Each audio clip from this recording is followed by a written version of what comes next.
It's a pleasure to talk to you about this film. I found it fascinating how a historical figure like Queen Victoria, who we think we know so much about, still has secrets and skeletons in her closet. Yes. Is it fascinating for you as well, you know, to dive into all those hidden historical times? I think it is. I'm very interested in archaeology that is, you know, it is like private detection, or you know, it's like the truth is there lying in history, and sometimes people come out and say, look, did you know about this? Oh, we didn't know. That actually happened. And this is a story that actually happened. The tone of our story is all very true. Some of the situations have changed.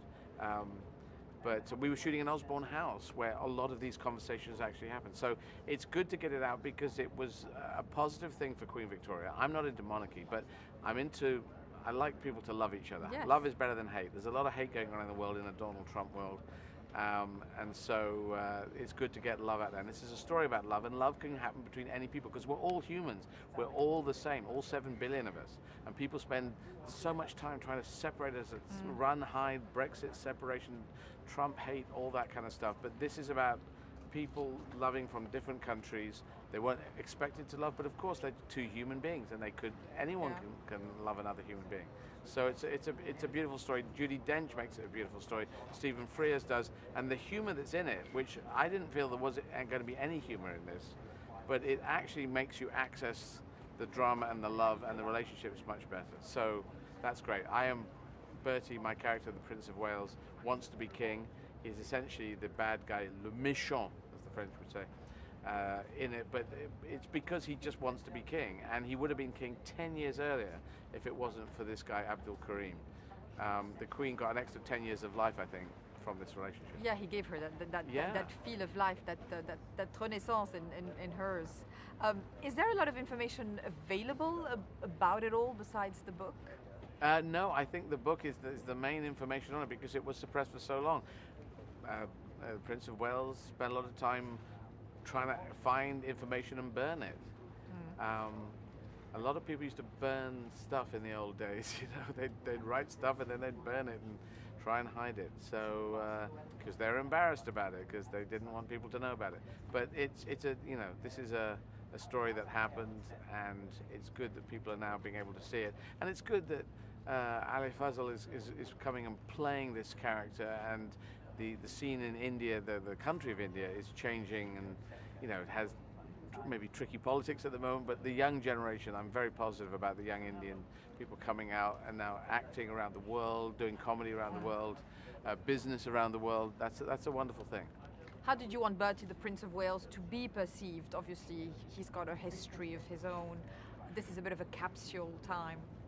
I don't think I would approach it with how I wanted him to be perceived. It's how I really wanted to access the truth of the character as I see him, and that he was really a child.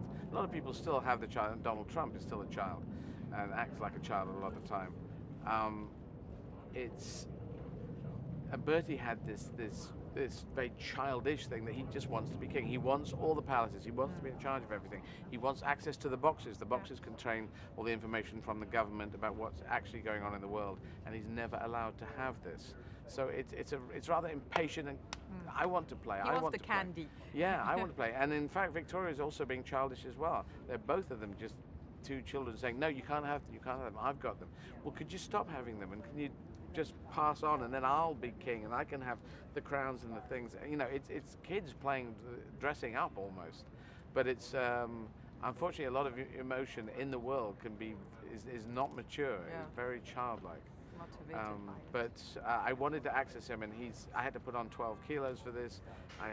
He's a completely different physicalization, and I don't think anyone doing the press here in Venice actually worked out who am I in the film. I go, oh, he's that guy in the film. He's the big guy. You are famous, so I did work it up, but you look better today. Do you get enthusiastic about those kinds of sets and costumes and kind of evasion into what that world looked like? Not really. I mean, I'm not into costume drama. That doesn't really that's not the essence of it. Any drama. So if it was set right now, if it's set 5 minutes ago, if it's set 500 years ago, set in the future, I'm just interested in going to that and trying to make that as real as possible. I'm fascinated by the history of things, but it's not the costumes of the sets and the big frilly, I'm not interested in that. I'll wear it because I'm supposed to wear it, but I'm more interested in the dynamics, the fact that we're exactly the same. Human beings have not changed at all, because we know we take millions of years to change.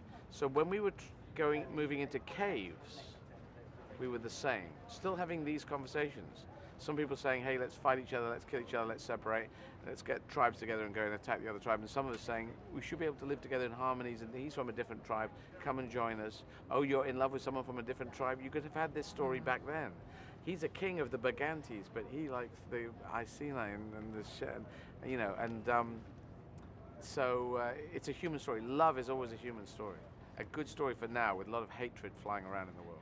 Yeah, and I thought it was very interesting to portray Queen Victoria, which has a little bit of an icy queen reputation to her, as being much more tolerant than her entourage ever was, basically. And that's true, isn't it?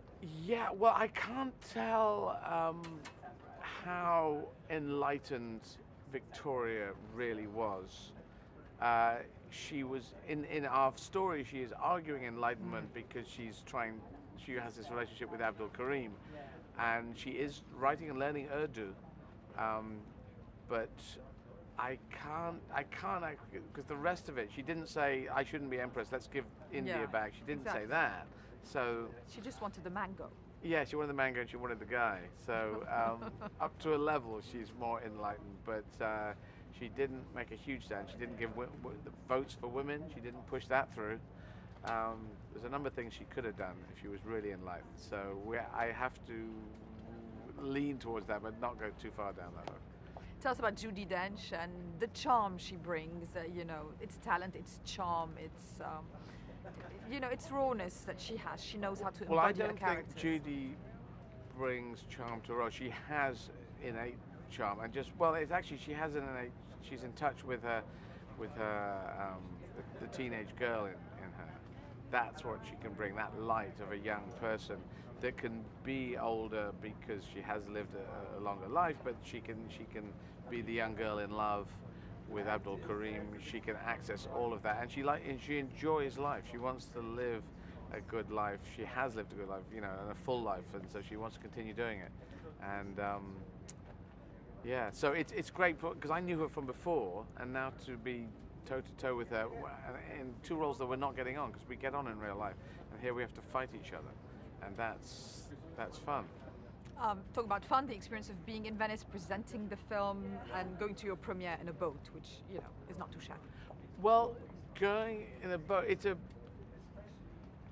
everyone goes everywhere in a boat. So once you're first on the boat, I'm mixed feelings on the boat, because every time I get the boat, I have to go down like this. And then it was raining yesterday, so we had to have the roof on. And at night you can't see anything.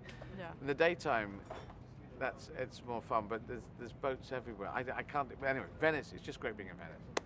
Because I've been here a few times, but to be here at the film festival, very nice. As a kid who broke into Pinewood Studios at 15, it's nice to be here at the Venice Film Festival at 55. It's a 40-year anniversary of I Want to Be in Films.